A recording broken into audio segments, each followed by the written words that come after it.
Hello मेरे प्यारे दोस्तों, माय इंडियाज़ फ्यूचर, मेरे भारत के भविष्य। कैसे हैं आप सभी लोग? उम्मीद करता हूं बेहतर ही होंगे।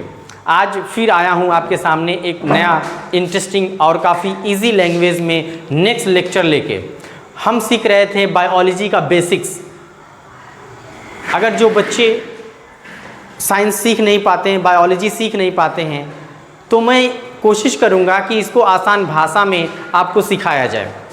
तो बेटा, पहला लेक्चर हम लोगों ने अटेंड किया था जिसमें सीखा था साइंस क्या है। साइंस का डिफिनीशन दिखा, साइंस के फादर देखें, साइंस के ब्रांचेस देखें जिसके अंदर फिजिक्स, केमिस्ट्री, बायोलॉजी थी। इन तीनों के डिफिनीशन देखें और इनके फादर देख लिए। असल में हमने कहा था फिजिक्स केमिस्ट्री हमारा टॉपिक नहीं है, हम सिर्फ और सिर्फ बात करेंगे बायोलॉजी के बारे में। तो बायोलॉजी क्या था आपको पता है। बायोलॉजी आया है ग्रीक वर्ड बायोस एंड लोगस से। अगर हम बायोलॉजी को दो भागों में बांटें तो हमें पता चलेगा कि बायो आया है बायोस जो कि एक ग्रीक वर्ड है, एंड लोगी आया है लोगस से जो कि ये भी एक ग्रीक वर्ड है। तो बेटा, बायोस का मतलब होता है लिविंग और लोगस का मतलब होता है टू स्टडी। अगर हम सजीवों का अध्ययन कर रहे हैं, अगर हम सजीवों का यानी लिविंग थिंग्स का अगर अध्ययन कर रहे हैं तो यही बायोलॉजी कहला दिया करती है। बात समझ में आ रही है आपको? तो इस बायोलॉजी का नाम भी किसी ने दिया था, ज़रा बताएं आप। मैंने पिछले लेक्चर में बतलाया था कि हु गेव टर्म बायोलॉजी, नाम किसने दिया था।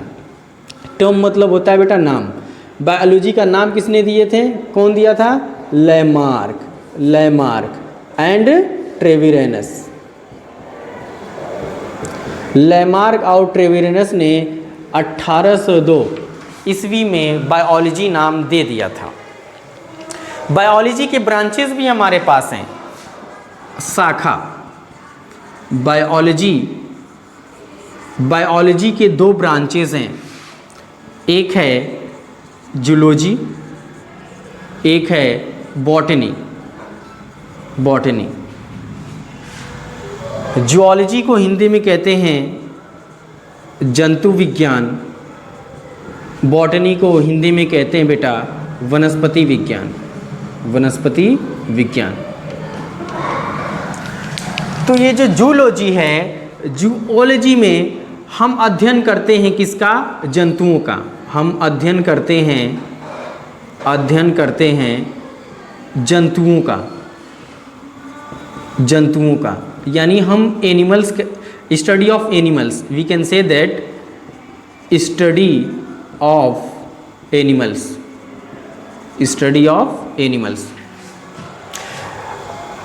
Biology having two branches, zoology and botany. जूलॉजी है क्या? When we study of animals, हम अगर एनिमल्स का अध्ययन कर रहे हैं, जंतुओं का अध्ययन कर रहे हैं, तो ये कहलाता है जूलॉजी, जंतु विज्ञान। बहुत ज़्यादा जंतुओं के बारे में अध्ययन किए थे एक साइंटिस्ट जिनको हम फादर बोलते हैं। जूलॉजी के फादर हैं एरिस्टोटल। क्या है डियर? एरिस्टोटल। ज़रा आप देखें, जूलॉजी के फादर भी एरिस्टोटल हैं और बायोलॉजी के फादर भी एरिस्टोटल हैं। इसके पीछे एक रीज़न है, आगे बता रहा हूँ। तो एरिस्टोटल हैं, जूलॉजी के जनक हैं, फादर हैं, और इन्होंने बेटा एक किताब लिख दिया था। इन्होंने एक किताब लिखा था जिसका नाम था हिस्टोरिका एनिमेलिया।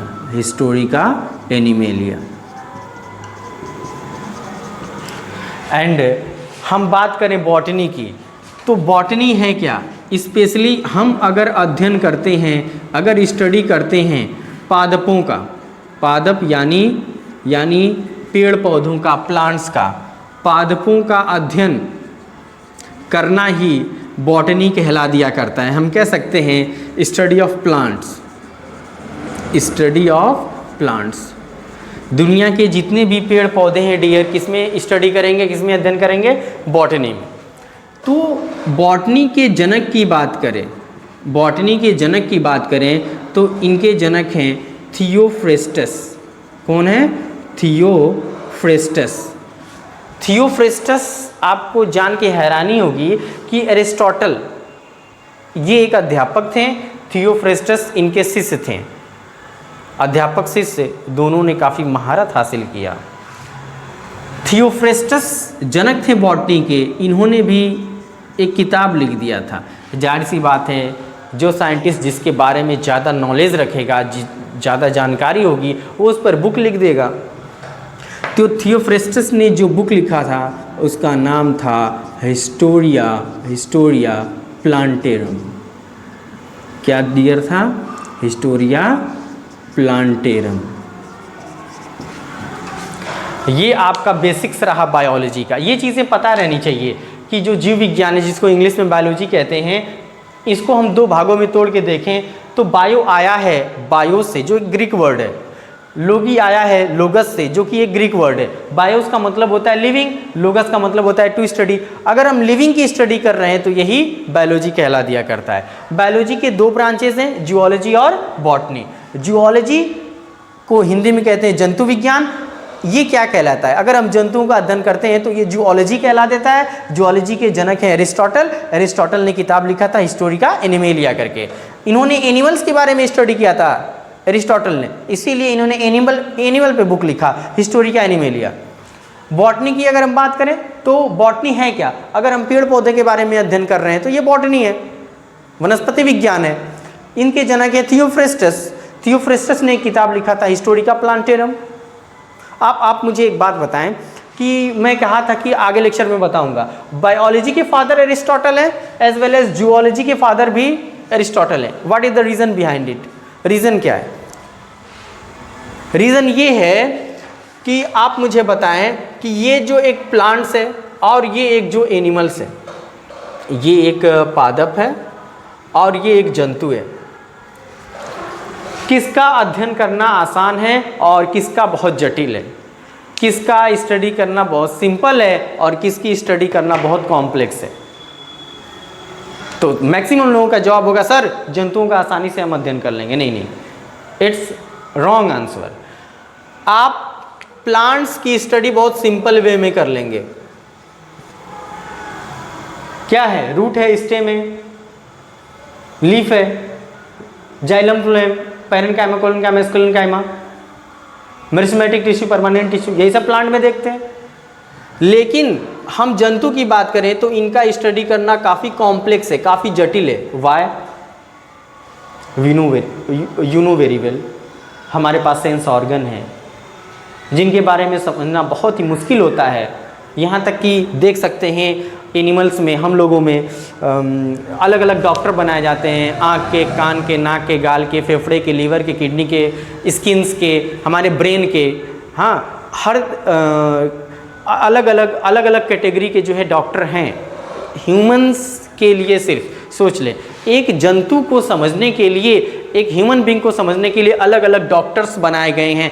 तो एनिमल्स का स्टडी करना कितना कॉम्प्लेक्स है। आपके ब्रेन में कोई दिक्कत होगी, न्यूरोलॉजिस्ट देखेंगे। आपकी आंखों में कोई दिक्कत होगी, ऑप्थेल्मोलॉजिस्ट देखेंगे। आपके कान, नाक, गले में कोई दिक्कत होगी, ईएनटी स्पेशलिस्ट देखेंगे।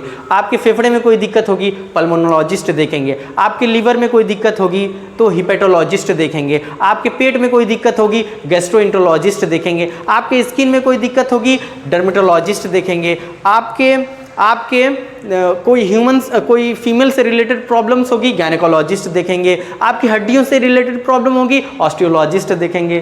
Getting my point, what I want to say you my dear. चले अपने टॉपिक पे आए।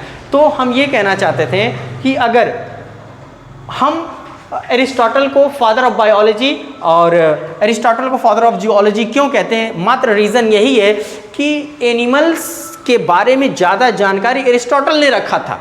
बायोलॉजी में काफ़ी इनका योगदान था, इसीलिए इनको बायोलॉजी के भी फादर बोलते हैं और जियोलॉजी के भी फादर बोलते हैं। समझ में आया बच्चों? बहुत बढ़िया। अब चलते हैं एक कदम आगे। हमने इससे पहले लेक्चर में देखा था क्या कि जो सजीव होते हैं उन्हें हम जीवधारी भी बोल सकते हैं, उन्हें हम जीव भी बोल सकते हैं। सजीव को लिविंग बोलो, जीवधारी को लिविंग बींग्स बोलो, जीव को ऑर्गेनिज्म बोलो। इसमें तीन चीज़ें हुआ करती हैं, पेड़ पौधे, जंतु, सूक्ष्म जीव। पेड़ पौधों को आप वनस्पति भी बोल सकते हैं, पादप भी बोल सकते हैं। जो जंतु हुआ करते हैं उन्हें आप जानवर भी बोल सकते हैं, प्राणी भी बोल सकते हैं। एंड देन जो सूक्ष्मजीव हैं, सूक्ष्मजीव कौन है? हाँ, सूक्ष्मजीव वो हैं बेटा जो नग्न आंखों से नहीं दिखते हैं। इन्हें देखने के लिए हमें माइक्रोस्कोप सूक्ष्मदर्शी का इस्तेमाल करना पड़ता है, जैसे जीवाणु और विषाणु। आप देखे होंगे लॉकडाउन के वक्त जो कोरोना वायरस है, कोरोना वायरस क्या हमारे आंखों से दिख रहा था? नहीं दिख रहा था, क्योंकि वो सूक्ष्मजीव है। सूक्ष्मजीवों को अपने नग्न आंखों से आप देख नहीं सकते जब तक कि सूक्ष्मदर्शी का इस्तेमाल यानी माइक्रोस्कोप का इस्तेमाल ना करें। Getting my point? पिछले लेक्चर में हमने देखा था, पिछले लेक्चर में बेटा हमने देखा था कि ये हमारी पृथ्वी है, हमारी अर्थ है। अर्थ पे हम कहाँ रहते हैं? यहाँ रहते हैं, यहाँ रहते हैं, यहाँ रहते हैं, यहाँ रहते हैं, यहाँ रहते हैं, यहाँ रहते हैं, क्या रहते हैं? शाबाश, यहाँ पे रहते हैं, सरफेस पे रहते हैं। कहाँ रहते हैं बेटा? हम पृथ्वी के सरफेस पे रहा करते हैं। तो पृथ्वी पे दो ही चीज़ उपस्थित है, दो ही चीज़ मौजूद है, या तो कोई सजीव मौजूद होगा या तो कोई निर्जीव मौजूद होगा, या तो कोई लिविंग उपस्थित होगा या तो कोई नॉन लिविंग उपस्थित होगा। क्यों? इसके अलावा और पृथ्वी पे कुछ है क्या? नहीं सर, नहीं है, यही मौजूद है। तो आप कैसे इन दोनों में डिफरेंशिएट कर ले रहे हैं? How can you differentiate between living and non living? आप सजीवों और निर्जीवों में कैसे विभेद पता कर पा रहे हैं? How can you differentiate between सजीव एंड निर्जीव? तो मैंने कहा था बेटा कि इस सजीव के पास कुछ विशिष्ट लक्षण पाए जाते हैं। इस सजीव के पास कुछ विशिष्ट लक्षण, स्पेसिफिक कैरेक्टर पाए जाते हैं। ये स्पेसिफिक कैरेक्टर निर्जीवों से अलग करता है। अगर किसी भी चीज़ में अगर स्पेसिफिक लक्षण, विशिष्ट लक्षण, स्पेसिफिक कैरेक्टर पाया जा रहा है, हम कह देंगे कि ये सजीव है। वो कौन से कैरेक्टर है? वो चीज़ क्या होनी चाहिए जिसे हम कहेंगे कि भैया ये सजीव है? मैंने कहा था आप ट्रिक से मुझे बताएंगे। वो ट्रिक ये था CMGRE2। क्या ट्रिक था डियर? CMGRE2। CMGRE। इस ट्रिक से आप याद रखेंगे। C का मतलब है डियर कंपोजिशन। क्या मतलब है? कंपोजिशन। M का मतलब है मेटाबॉलिज्म। M का मतलब है मेटाबॉलिज्म। G का मतलब है डियर ग्रोथ। R का मतलब है रिप्रोडक्शन, रिप्रोडक्शन। और E का मतलब है इवोल्यूशन। E का मतलब है इवोल्यूशन। कंपोजिशन की हिंदी होगी रचना, मेटाबॉलिज्म की हिंदी होगी उपापचय, एज वेल एज ग्रोथ की हिंदी होगी वृद्धि, रिप्रोडक्शन की हिंदी होगी जनन, इवोल्यूशन की हिंदी होगी विकासवाद, विकासवाद। यानी किसी भी चीज़ के अंदर अगर कंपोजिशन यानी रचना पाई गई, मेटाबॉलिज्म यानी उपापचय पाया गया, ग्रोथ यानी वृद्धि पाई गई, रिप्रोडक्शन यानी जनन पाया गया, विकासवाद यानी इवोल्यूशन अगर होगा तो समझेंगे कि वो क्या है डियर? वो सजीव है। अगर ये सारी चीज़ें अगर नहीं पाई गई तो हम कहेंगे कि वो निर्जीव है। यानी सजीव होने का मकसद मात्र इतना है कि इसमें ये सारे कैरेक्टर पाए जाने चाहिए। आप क्या है? सजीव है, यानी आपके अंदर ये सारी चीज़ें होंगी। अगर आप पहली बार सुन रहे हैं कि ये क्या है तो इस लेक्चर में ये डाउट क्लियर हो जाएगा कि आपको सजीव क्यों कहा जाता है। Getting my point? चलें बेटा, सबसे पहला हम पढ़ते हैं। आप लोग हेडिंग लिखिए अपने फेयर में, साथ के साथ नोट्स भी बनाते चलिए। सबसे पहला हम पढ़ेंगे कंपोजिशन, रचना के बारे में। तो डियर, हमने यहाँ पे ट्रिक भी लिख दिया है CMGRE2। इसके हिसाब से आप याद कर पाएंगे कि सजीवों में यानी लिविंग में कौन कौन सी विशिष्ट लक्षण, स्पेसिफिक कैरेक्टर पाए जा रहे हैं। तो C से सबसे पहले है कंपोजिशन, रचना। रचना क्या होता है डियर? कोई भी चीज़ किसी न किसी चीज़ से मिलकर बना है। खास तौर से अगर वो सजीव है, लिविंग है, तो ये दीवार, ये घर किससे मिलके बना है? ईंट से, सीमेंट से, सरिया से, इसी चीज़ से मिलकर बना है ना, लेकिन ये निर्जीव है। आप अपने बॉडी की बात करें तो ये आपका शरीर है, आपके शरीर की इकाई, आपके शरीर की इकाई बोले तो यूनिट्स है कोशिका। क्या है डियर? कोशिका। कोशिका को इंग्लिश में कहते हैं सेल। यानी जिस प्रकार ये दीवार ईंटों से मिलकर बना है, उसी प्रकार हमारा शरीर भी कोशिकाओं से मिलकर बना है। कोशिका ये जिंदा है, ये लिविंग है।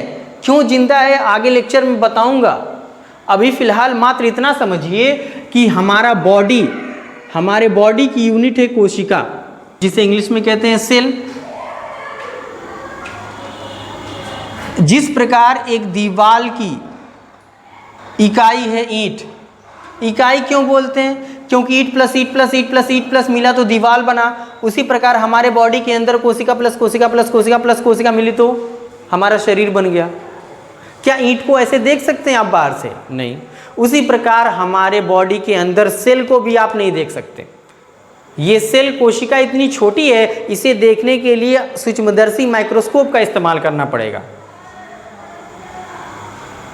मैं ऑफलाइन पढ़ा रहा था एक मर्तबा, एक बच्चे से पूछा कि बताएं कोशिका आपके शरीर में कहाँ है। तो फिलहाल उस बच्चे को नहीं पता था। उसने कहा कि सर ये मैल छोड़ा के सर ये कोशिका है।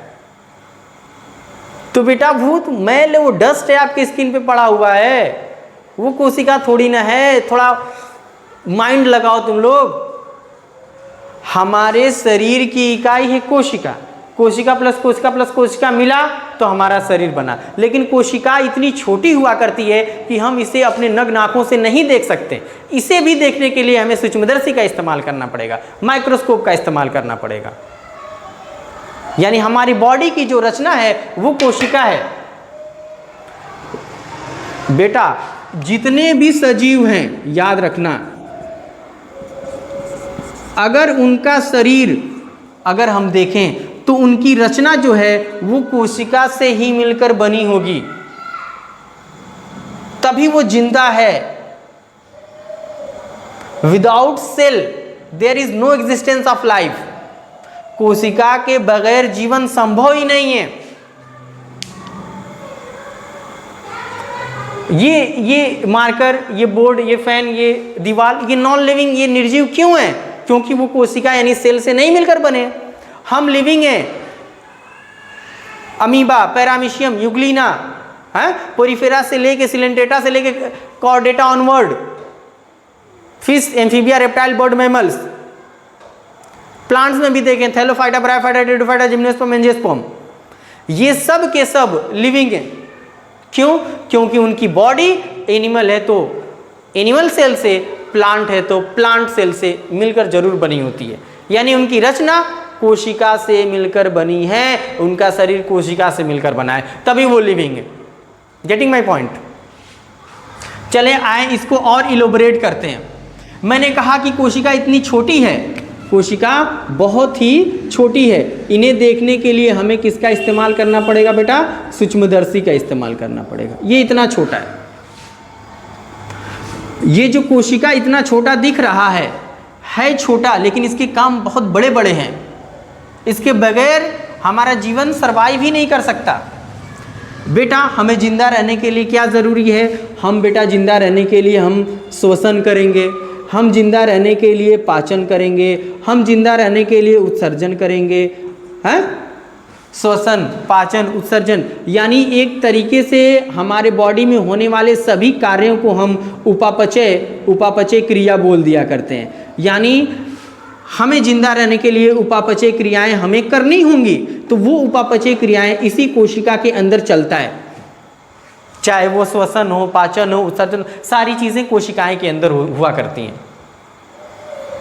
यानी हमें जिंदा रहना है तो हमें कोशिका से मिलकर, यानी अगर हमें जिंदा रहना है तो हमें कोशिका से मिलकर बने रहना होगा। Getting my point? तो बेटा इसके एक कदम आगे चलते हैं। कंपोजिशन की मैंने बात किया तो आपको बताना चाहूँगा कि हमारे शरीर की सबसे छोटी इकाई है कोशिका। क्या है बेटा? कोशिका। कोशिका जब समूह में बदलेगा, कोशिका जब झुंड में आएगी तो ये ऊतक का निर्माण करेगा।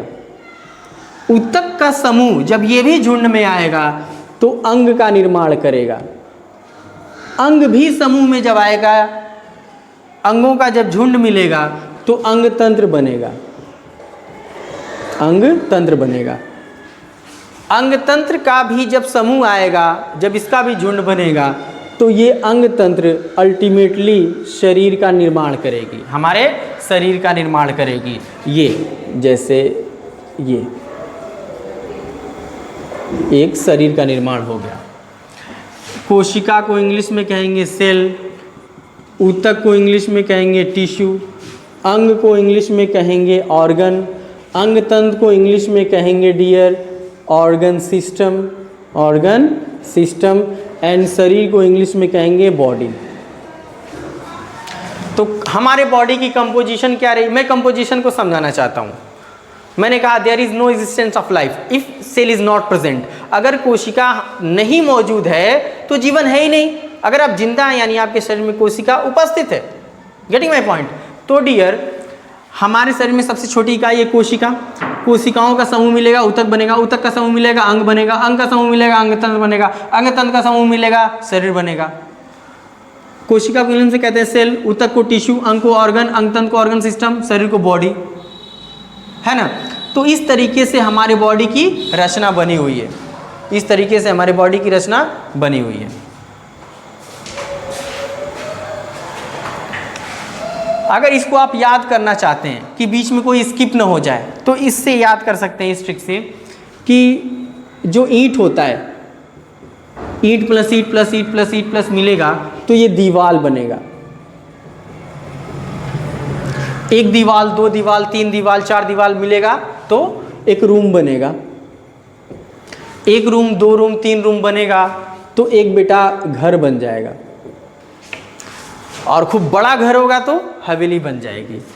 ये जस्ट बेटा याद करने के लिए, ठीक है। और हमारे बॉडी की रचना को, कंपोजिशन को याद करने के लिए है कि सेल के बाद टिश्यू, टिश्यू के बाद ऑर्गन, ऑर्गन के बाद ऑर्गन सिस्टम, ऑर्गन सिस्टम के बाद बॉडी। जिस प्रकार ईंट प्लस ईंट प्लस ईंट प्लस मिलता है दीवार बनता है। एक दीवार, दो दीवार, तीन दीवार, चार दीवार मिलता है तो एक रूम बन जाता है। एक रूम, दो रूम, तीन रूम मिलता है तो एक घर बन जाता है। खूब बड़ा घर होता है तो हवेली बन जाती है। ये जस्ट एक याद करने के लिए। डन। अगर इसका एक एग्जाम्पल भी मैं एक देना चाहूँगा इस हमारे कंपोजिशन को, हमारे बॉडी की रचना को समझने के लिए, तो आप ये देख सकते हैं। ये है कोशिका। डन। ये कोशिका है। ऊतक क्या है? जैसे अगर जो मांसाहारी होंगे, जो मांस खाते होंगे, वो जानते होंगे पीस, जब एक टुकड़ा, जब आप एक पीस लेते हैं, मांस का एक टुकड़ा लेते हैं तो वो ऊतक होता है। कितना पीस खाते हैं आप? 2 पीस, 4 पीस, 5 पीस। वो पीस क्या है? ऊतक है। चले एक पीस में ले लेता हूँ, एक छोटा सा कोई पीस ले लिया।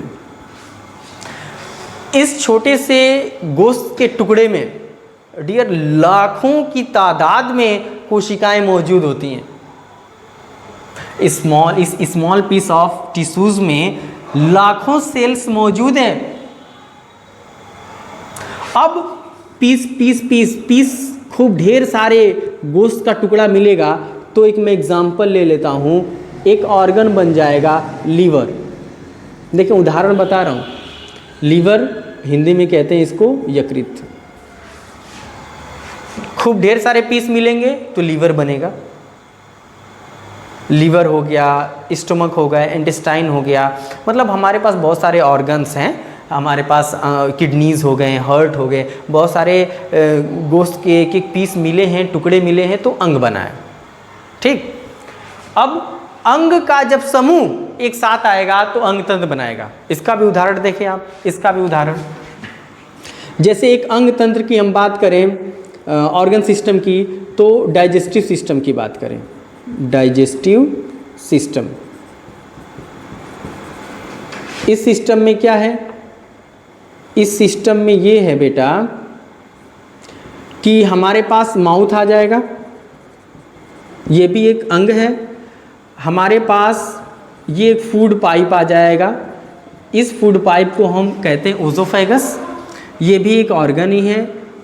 फिर एक अगला ऑर्गन आ जाएगा स्टोमक, ये भी एक ऑर्गन ही है। फिर अगला आ जाएगा हमारा इंटेस्टाइन, इंटेस्टाइन जिसे हम कहते हैं आंत।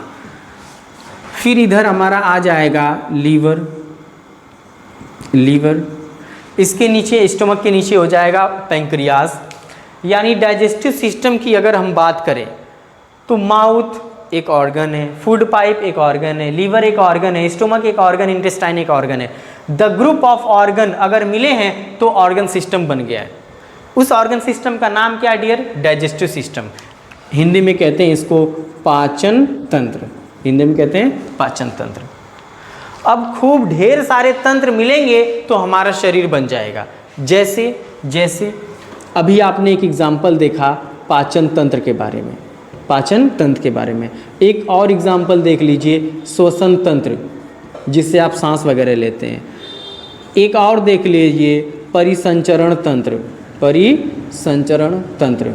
एक और देख लीजिए तंत्रिका तंत्र। एक और देख लीजिए पाचन तंत्र, श्वसन तंत्र, परिसंचरण तंत्र, तंत्रिका तंत्र, जनन तंत्र, जनन तंत्र, कंकाल तंत्र, कंकाल तंत्र। पाचन तंत्र को इंग्लिश में कहते हैं बेटा डाइजेस्टिव सिस्टम। श्वसन तंत्र को कहते हैं रेस्पिरेटरी सिस्टम। परिसंचरण तंत्र को कहते हैं सर्कुलेटरी सिस्टम। तंत्रिका तंत्र को कहते हैं नर्वस सिस्टम। जनन तंत्र को कहते हैं रिप्रोडक्टिव सिस्टम। कंकाल तंत्र को कहते हैं स्केलेटन सिस्टम। यानी बहुत सारे सिस्टम मिले हैं तो ये हमारा बॉडी बन गया है। आप जो देख पा रहे हैं मेरे बॉडी के स्ट्रक्चर को, ये किससे बना है? कोशिका से मिलकर बना है। यहाँ से एक टुकड़ा मैं काट दूँ गोश्त का तो ये क्या हो जाएगा? ये ऊतक हो जाएगा, टिश्यूज़ हो जाएंगे। अगर अंग की बात करें तो हमारा लीवर किस साइड होता है बेटा? हमारे राइट साइड होता है ना? हमारे राइट साइड, हमारे एब्डोमिनल कैविटी उधर गुहा के दाहिने भाग में राइट साइड की तरफ हमारा लीवर हुआ करता है। तो ये लीवर मेरा ऑर्गन्स है। ये जो मैं खाना वगैरह खाता हूँ, ये जो पच जाता है, ये पाचन तंत्र के जरिए पचता है, डाइजेस्टिव सिस्टम। इसमें बहुत सारे अंग भाग लेते हैं तो हमारा खाना पचता है। तो बहुत सारे तंत्र मिलेंगे तो हमारा शरीर बनेगा। जैसे खाना पचाने वाला तंत्र हो गया, हाँ, ये सांस लेने वाला तंत्र हो गया, हमारा नाक हो गया, हमारा ये विंड पाइप हो गया, हमारा फेफड़ा हो गया, ये सब मिले तो श्वसन तंत्र बन गया। परिसंचरण तंत्र क्या है?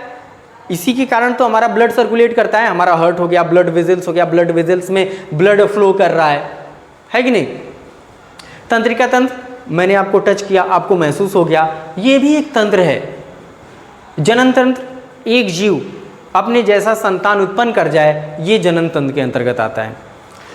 कंकाल तंत्र, आप हमारा और आपका जो बॉडी स्ट्रक्चर दिख रहा है, जो हम खड़े हैं, ये जो बोन है ना, बोन आप देख सकते हैं, ये जो बोन है, ये बोन आपके बॉडी को फ्रेमवर्क प्रोवाइड करता है, जिसके कारण आपकी बॉडी स्ट्रक्चर दिख रही है। अन्यथा आपके बॉडी से अगर पूरी बोन को निकाल दिया जाए तो मैं एक बैग में, एक झोले में भर के आपको लेके जा सकता हूँ। समझ में आया? तो बेटा आई होप, मैं उम्मीद करता हूँ कि ये कंपोजिशन आपको समझ में आ गया होगा अच्छे से। अब अगले टॉपिक पे हम चलते हैं। कंपोजिशन के बाद है मेटाबॉलिज्म, यानी उपापचय। मेटाबॉलिज्म, उपापचय। उपापचय है क्या? बेटा आपके शरीर में जितनी भी भौतिक और रासायनिक क्रियाएं चल रही हैं वो सब उपापचय ही है।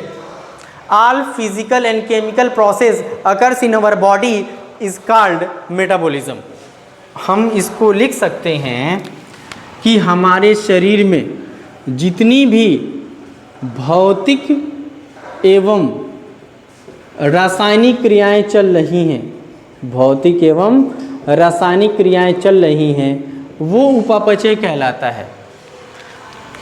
भौतिक यानी फिजिकल, रासायनिक यानी केमिकल।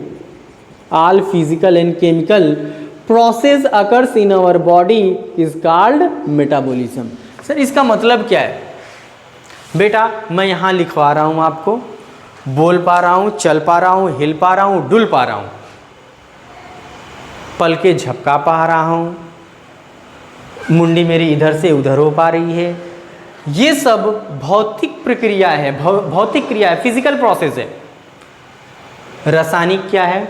मैंने खाना खाया, वो मेरे पेट में जाके पच गया with the help of enzymes. मैं चीज़ों को सोच पा रहा हूँ,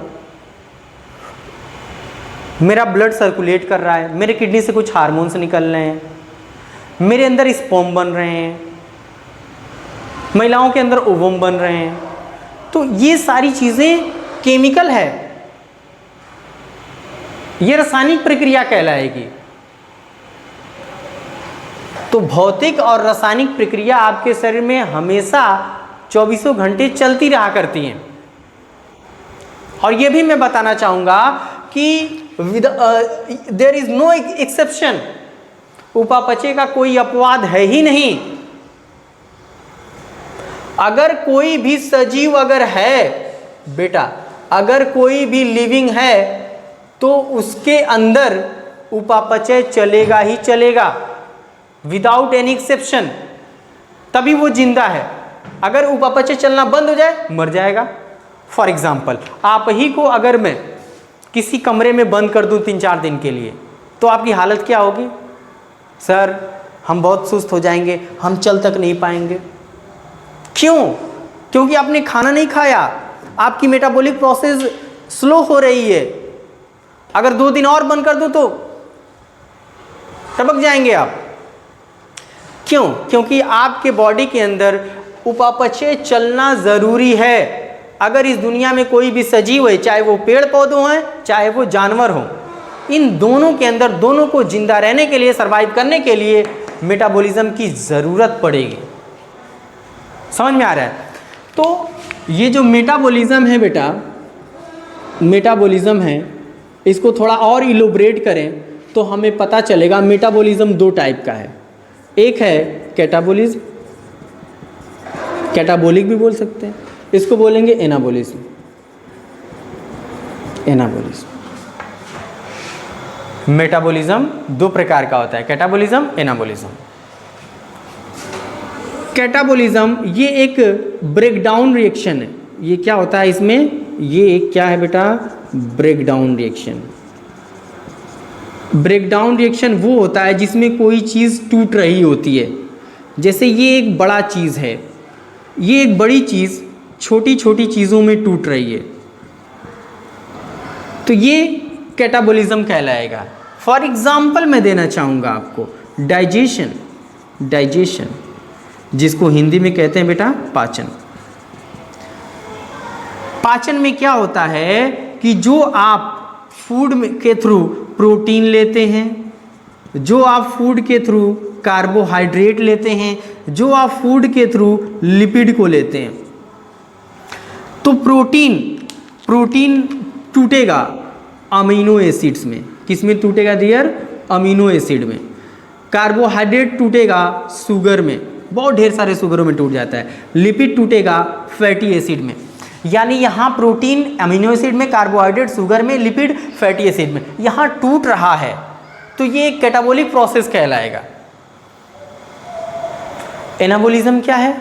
ये सिंथेटिक है, ये है सिंथेटिक रिएक्शन है। कैसे? यहाँ पे छोटी छोटी चीज़ मिलके, यहाँ पर एनाबॉलिज्म में छोटी छोटी चीज़ मिलके यहाँ बेटा बड़ी चीज़ बनती है। एग्जाम्पल दीजिए सर। लो बेटा एग्जाम्पल लो। आपने सुना होगा कभी फोटोसिंथेसिस के बारे में? चले मैं बता भी दूंगा इसी बहाने। फोटोसिंथेसिस को हिंदी में कहते हैं प्रकाश संश्लेषण। क्या कहते हैं डियर? प्रकाश संश्लेषण। ये एक एनाबॉलिज्म है, एनाबॉलिक रिएक्शन है। जैसे फोटोसिंथेसिस होता क्या है? ये बेटा एक प्लांट है, चलो इसी बहाने फोटोसिंथेसिस का भी डिफिनीशन हो जाएगा। ये एक प्लांट है, तो ये प्लांट अपने रूट से वाटर और मिनरल्स लेगा, वाटर और मिनरल्स लेगा अपने रूट से, इन्वायरमेंट से CO2 लेगा, और इस पर्यावरण से क्या लेता है? कार्बन डाइऑक्साइड लेता है और सूर्य का प्रकाश लेता है, सूर्य का प्रकाश, सनलाइट, जिसको हम कह देंगे सनलाइट। रूट से लिया वाटर मिनरल्स, इस वातावरण से लिया कार्बन डाइऑक्साइड, और सूर्य से लिया सूर्य का प्रकाश, सनलाइट, जिसकी मदद से ये पौधा अपना भोजन स्वयं बना पा रहा है।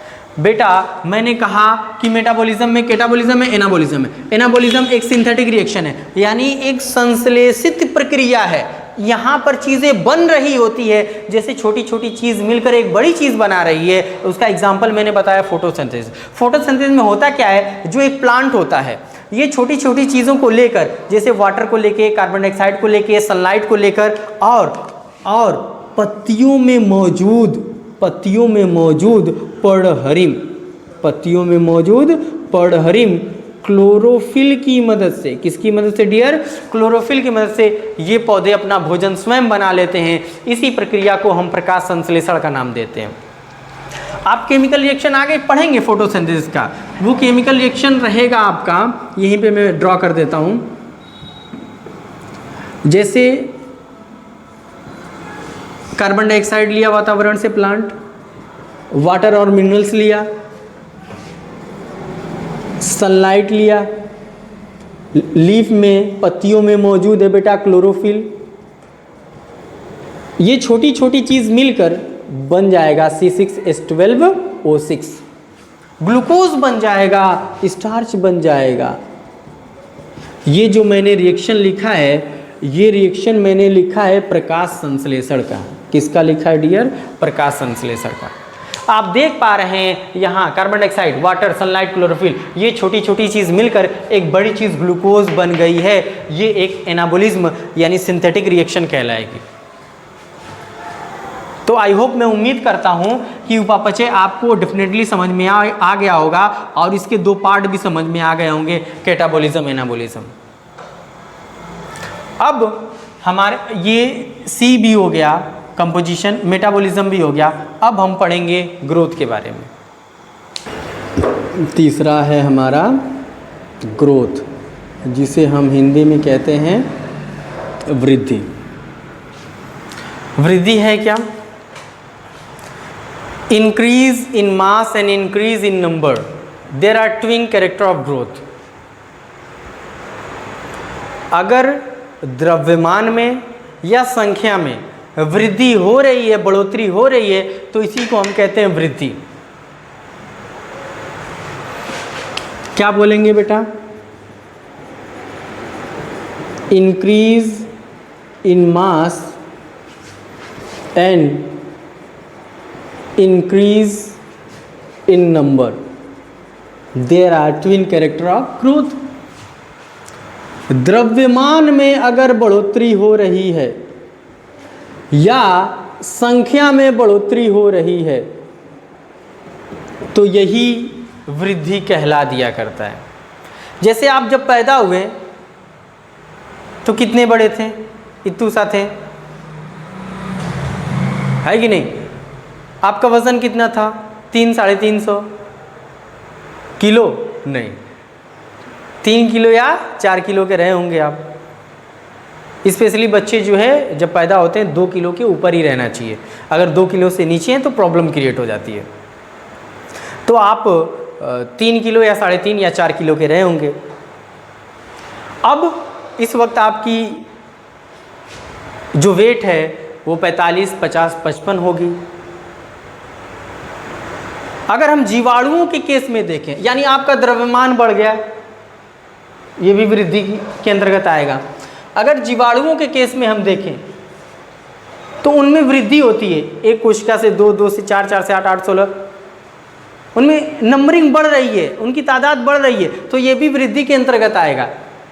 खैर, जीवाणुओं में जो बैक्टीरिया होता है, ये ग्रोथ एंड रिप्रोडक्शन, ये सिनोनिम्स है। रिप्रोडक्शन और ग्रोथ यूनिसेलुलर ऑर्गेनिजम्स के लिए सिनोनिम्स आता है। मतलब क्या होता है, आप बैक्टीरिया के लिए या तो ग्रोथ टर्म का इस्तेमाल करें या तो रिप्रोडक्शन टर्म का इस्तेमाल करें, दोनों बात एक ही है, मतलब यही है।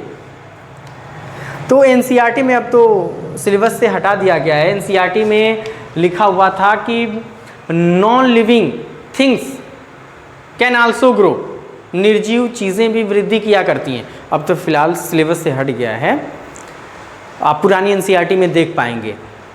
जैसे उन्होंने बताया था कि पहाड़ है, पहाड़ पर बर्फ़ जम गई, तो पहले लेंथ कुछ और थी, बर्फ़ जमने के बाद लेंथ कुछ और हो गई।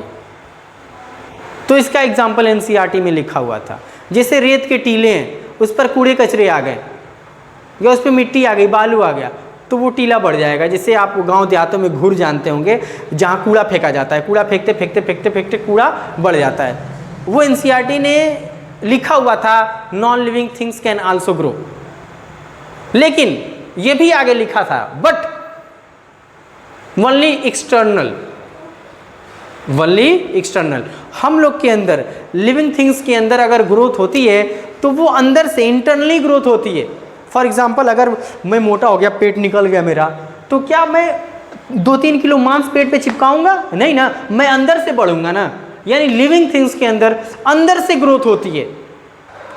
तो एनसीईआरटी ने वो जो लिखा हुआ था पहले, जो कि अब सिलेबस से हट गया, वो लिखा हुआ था नॉन लिविंग थिंग्स पे ग्रोथ होती है, लेकिन एक्सटर्नली ग्रोथ होती है, जो रिवर्सिबल होता है, फिर वो बाद में कम हो सकती है। लेकिन हम लोग के अंदर जो ग्रोथ है वो इंटरनली होता है और इरिवर्सिबल है। एक बार आप बढ़ गए तो बढ़ गए। क्या मैं इतना बड़ा हो गया, क्या मैं छोटा हो सकता हूं? नहीं हो सकता। मेरी ग्रोथ इरिवर्सिबल है, मेरा ग्रोथ इंटरनल है। यही चीजें एनसीईआरटी में लिखी गई थी। खैर, उस टॉपिक पे ध्यान नहीं देना है। तो बेटा, अगर कोई चीज लिविंग होगी, तो कोई चीज अगर लिविंग होगी तो उसके अंदर ग्रोथ होगा, ग्रोथ होगा, तभी उसे हम लिविंग कहेंगे। यानी ये भी हमारा हो गया। अब अगला पढ़ेंगे हम रिप्रोडक्शन के बारे में। तैयार हैं आप सब? तो अगला हम पढ़ेंगे रिप्रोडक्शन के बारे में। तैयार हैं आप सभी लोग? एनर्जी बची है? आगे चलूं कि यहीं स्टॉप कर दूं? चले आगे पढ़ लेते हैं, छोटी छोटी टॉपिक है। चौथा है हमारा रिप्रोडक्शन। रिप्रोडक्शन जिसे आप कहते हैं जनन। क्लास 10th या 12th दोनों बच्चों का फेवरेट टॉपिक है रिप्रोडक्शन। लेकिन मज़ा तो तब आए जब रिप्रोडक्शन का एक्चुअल कॉन्सेप्ट आप समझें। रिप्रोडक्शन है क्या? अपने जैसा संतान उत्पन्न करना, अपने जैसा संतान उत्पन्न करना। If any organism produce yourself organism then this process is known as reproduction. जनन है क्या? अपने जैसा संतान उत्पन्न करना।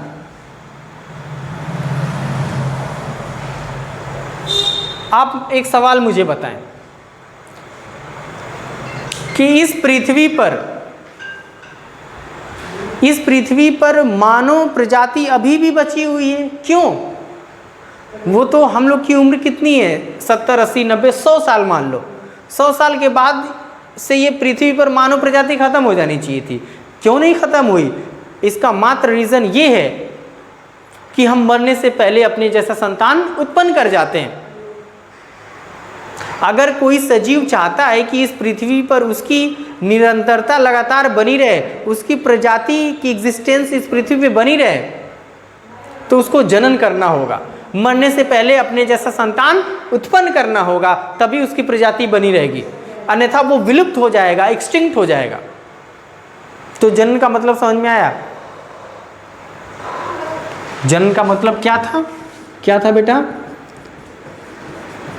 फॉर एग्जाम्पल, व्यवहारिक भाषा में आप देखें तो ये एक मेल है, ये एक फीमेल है, इन्होंने प्रोड्यूस किया, एक ऑफस्प्रिंग प्रोड्यूस किया, यही जनन कहलाता है, यही रिप्रोडक्शन कहलाता है। क्या किसी भी जीव को जिंदा रहने के लिए क्या रिप्रोडक्शन जरूरी है? आपका जवाब मुझे चाहिए। क्या किसी भी जीव को जिंदा रहने के लिए रिप्रोडक्शन करना जरूरी है?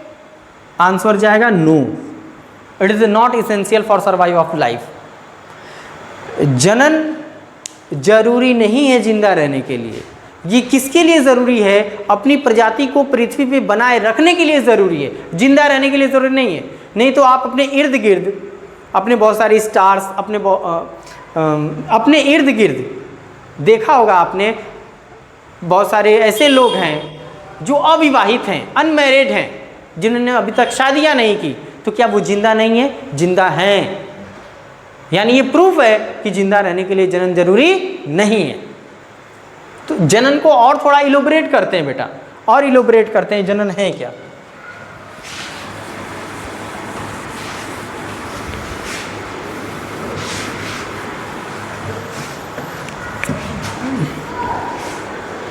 बेटा एक्चुअली जनन दो टाइप का है। एक है अलैंगिक जनन, जिसे हम इंग्लिश में कहते हैं asexual reproduction, asexual reproduction. And दूसरा है लैंगिक जनन, दूसरा है लैंगिक जनन, जिसे इंग्लिश में कहते हैं sexual reproduction.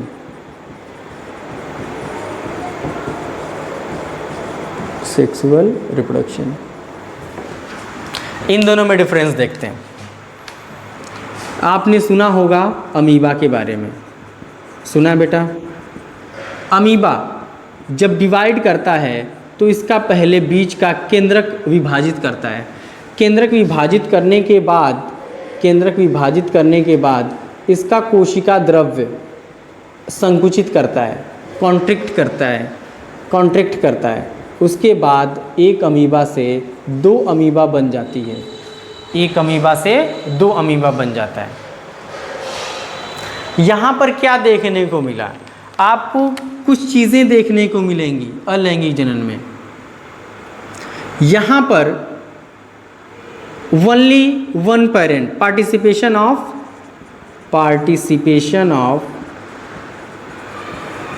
Only one parent, केवल एक जनक की आवश्यकता हुई।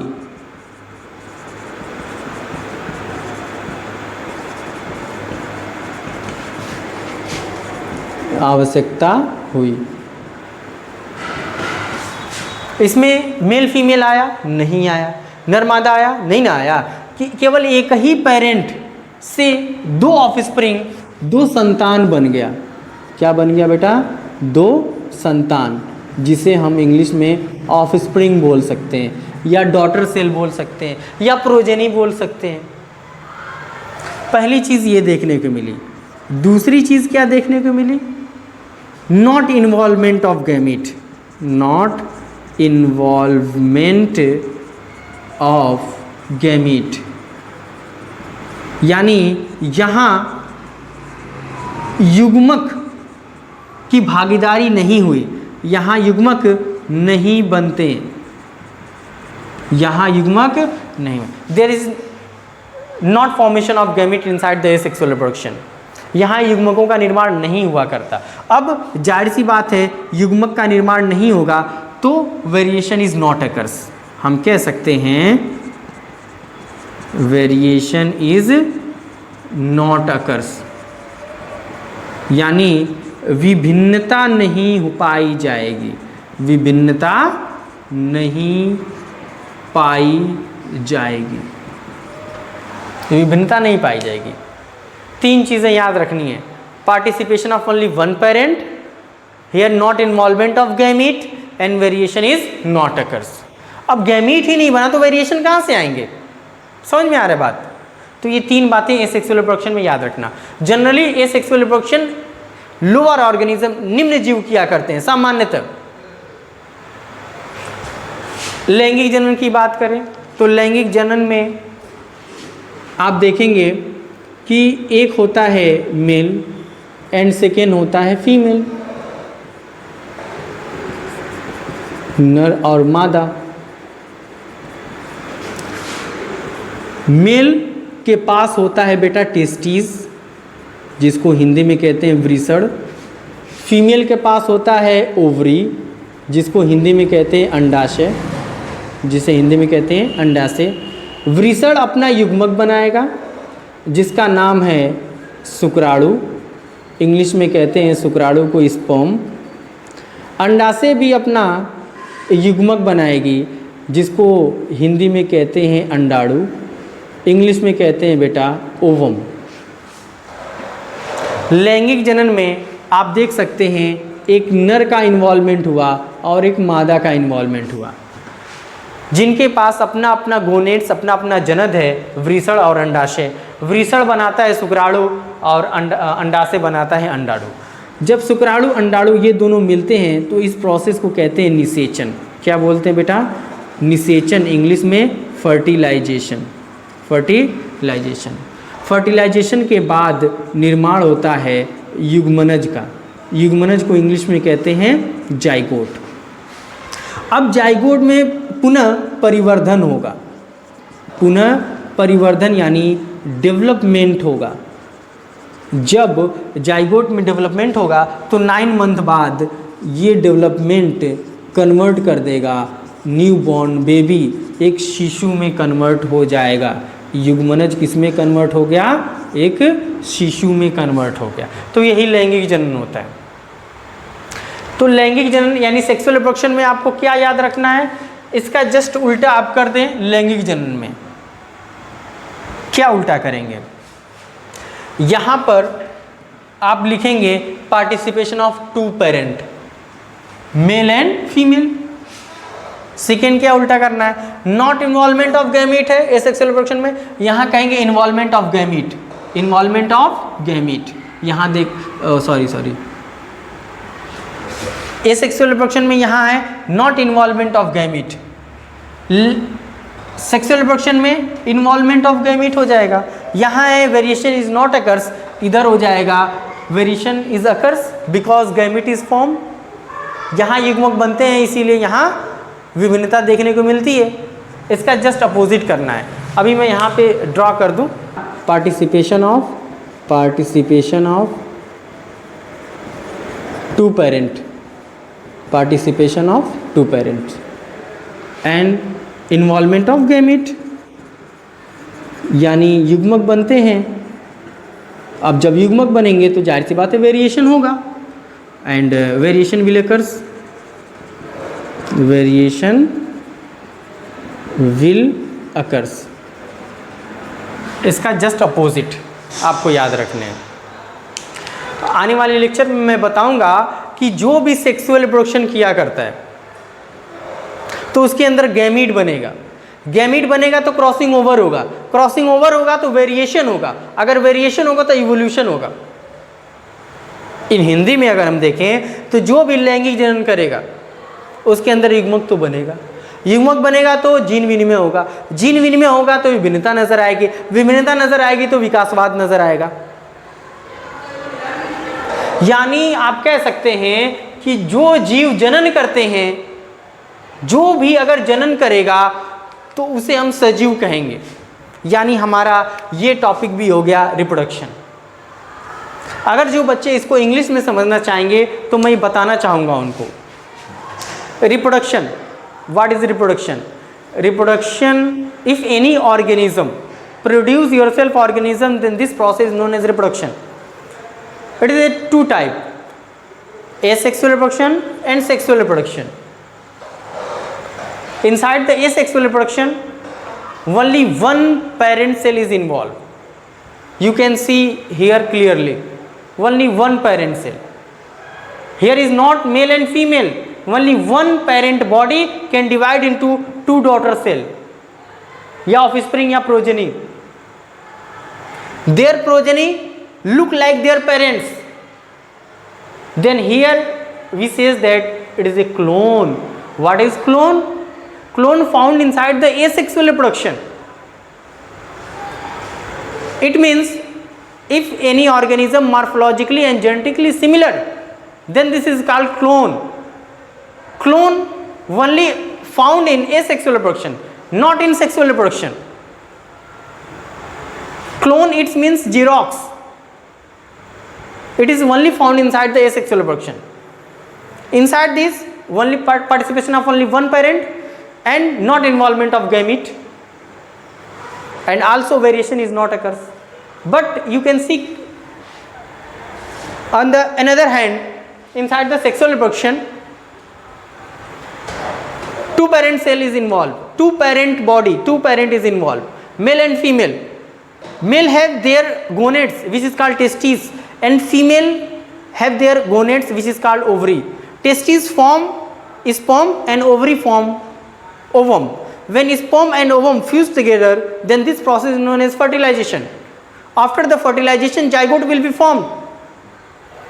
When zygote form, it converted into embryo, and embryo converted into newborn baby after the 9 month, and after the 9 month, the delivery of the baby. This is called parturition.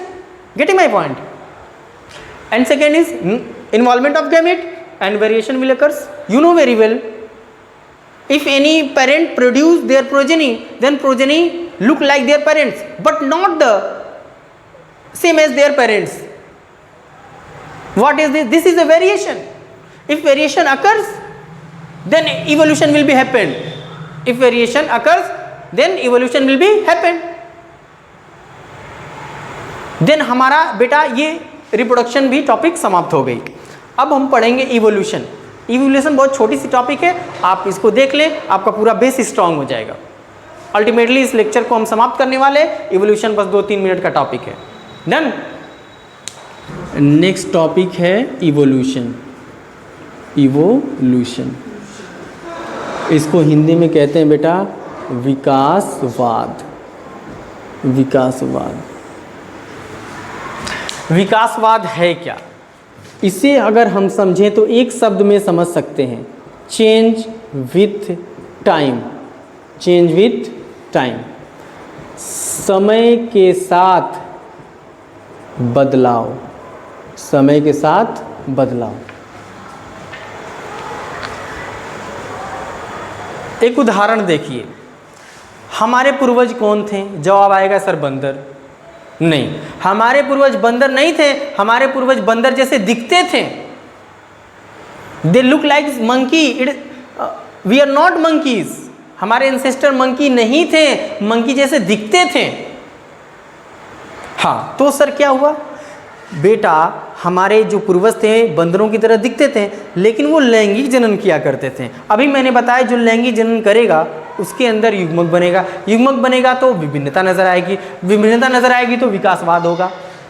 यानी धीमे धीमे वो बंदर धीमे धीमे धीमे धीमे धीमे धीमे जो बंदर की तरह दिखते थे धीमे धीमे इंसान में बदल गए, इंसानों की तरह दिखने लगे. तो एक नई स्पीसीज बन गई. यही तो कहलाता है विकासवाद, इवोल्यूशन. चेंज विथ टाइम, समय के साथ बदलाव.